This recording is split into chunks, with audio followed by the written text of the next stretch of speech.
ಎಲ್ಲರಿಗೂ ನಮಸ್ಕಾರ. ನಾನಿವತ್ತು ನಿಮ್ ಜೊತೆ ಎರಡು ಅತಿ ಮುಖ್ಯವಾದ ವಿಷಯಗಳು, ನನ್ನನ್ನು ತುಂಬಾ ದಿವಸದಿಂದ ಕಾಡ್ತಾ ಇದ್ದಂತಹ ಎರಡು ವಿಷಯಗಳನ್ನ ನಿಮ್ ಜೊತೆ ಹಂಚ್ಕೋಬೇಕು ಅಂತ ಈ ವಿಡಿಯೋ ಮಾಡ್ತಾ ಇದ್ದೀನಿ.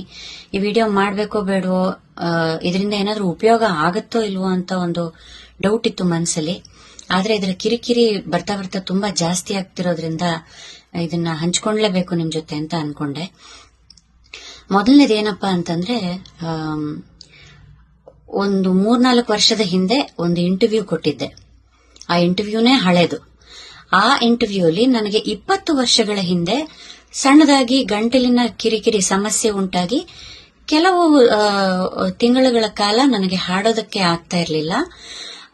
ಆ ವಿಷಯನ ಹಂಚ್ಕೊಂಡಿದ್ದೆ. ಆಮೇಲೆ ಹಾಗೆ ಹೇಗೆ ಆ ತೊಂದರೆಯಿಂದ ನಾನು ಈಚೆ ಬಂದೆ, ಹೇಗೆ ಮತ್ತೆ ಹಾಡೋದಕ್ಕೆ ಪ್ರಾರಂಭ ಮಾಡಿದೆ ಅಂತ 4 ಜನಕ್ಕೆ ಉಪಯೋಗ ಆಗಲಿ ಅಂತ ಆ ವಿಷಯವನ್ನು ಹಂಚಿಕೊಂಡಿದ್ದೆ.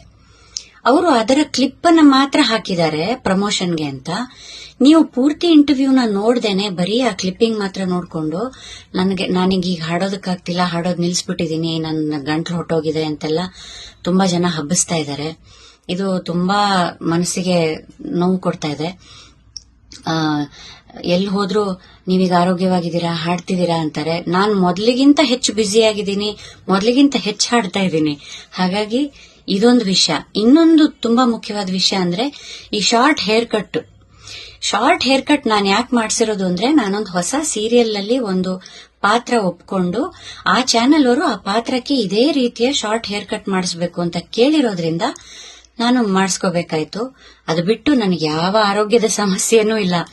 ಬಹಳಷ್ಟು ಜನ ಅವರವರೇ ಏನೇನೋ ಕಲ್ಪನೆ ಊಹಾಪೋಹಗಳನ್ನು ಮಾಡಿಕೊಂಡು ನನಗೆ ಕ್ಯಾನ್ಸರ್ ಬಂದಿದೆ ಅನ್ನೋ ಲೆವೆಲ್ಗೆ ಮಾತಾಡ್ಬಿಟ್ಟಿದ್ದಾರೆ, ಎಲ್ಲ ಕಡೆ ಹಬ್ಬಿಸ್ಬಿಟ್ಟಿದ್ದಾರೆ.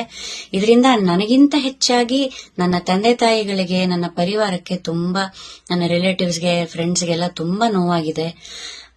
ದಯವಿಟ್ಟು ಪೂರ್ತಿ ವಿಷಯವನ್ನ ತಿಳ್ಕೊಳ್ಳದೆ ಅರ್ಧಂಬರ್ಧ ಈ ಸೋಷಿಯಲ್ ಮೀಡಿಯಾದಲ್ಲಿ, ಪಾಡ್ಕಾಸ್ಟ್ಗಳಲ್ಲಿ, ಯೂಟ್ಯೂಬ್ ಅಲ್ಲಿ ಸಣ್ಣ ಸಣ್ಣ ವಿಡಿಯೋ ಕ್ಲಿಪ್ಗಳನ್ನ ನೋಡಿ ನೀವೇನೇನೋ ಊಹೆ ಮಾಡ್ಕೋಬೇಡಿ. ದಯವಿಟ್ಟು ಪೂರ್ತಿ ವಿಷಯವನ್ನ ತಿಳ್ಕೊಳ್ಳಿ.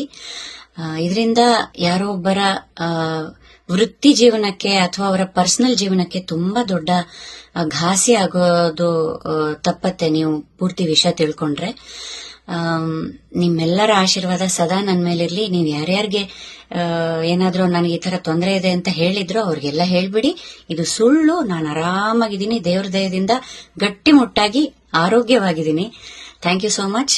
ನಮಸ್ಕಾರ.